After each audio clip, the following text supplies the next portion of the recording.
Hello guys, ఈరోజు నేను ఒక మంచి protein rich kids snack recipe ఈజీగా క్విక్గా ఎలా చేయాలో చూపించడానికి మీ ముందుకైతే వచ్చేసా. సో వీడియోలో నేను చూపించిన సైజ్ ప్రకారంగా పన్నీర్ని కట్ చేసుకొని ఒక బౌల్లోకి ట్రాన్స్ఫర్ చేసుకోండి.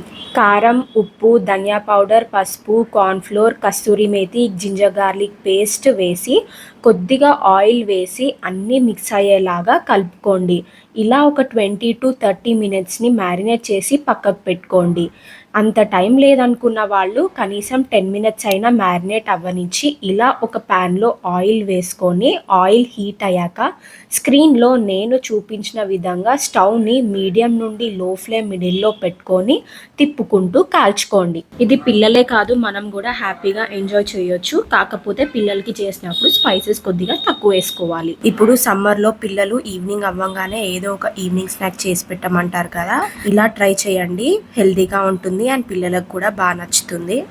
అలాగే అన్నంలోకి సైడ్ డిష్కి కానీ పిల్లల లంచ్ బాక్స్కి ఇలా ట్రై చేసి చూడండి, ఖచ్చితంగా నచ్చుతుంది. మీరు కూడా ఈ రెసిపీ ట్రై చేసి రెసిపీ ఎలా ఉందో కమెంట్ బాక్స్లో మెన్షన్ చేయండి. మళ్ళీ ఇలాంటి ఇంకొక ఇంట్రెస్టింగ్ వీడియోతో మీ ముందుకైతే వచ్చేస్తా. Until then please do like and subscribe my channel for more interesting videos. Bye bye.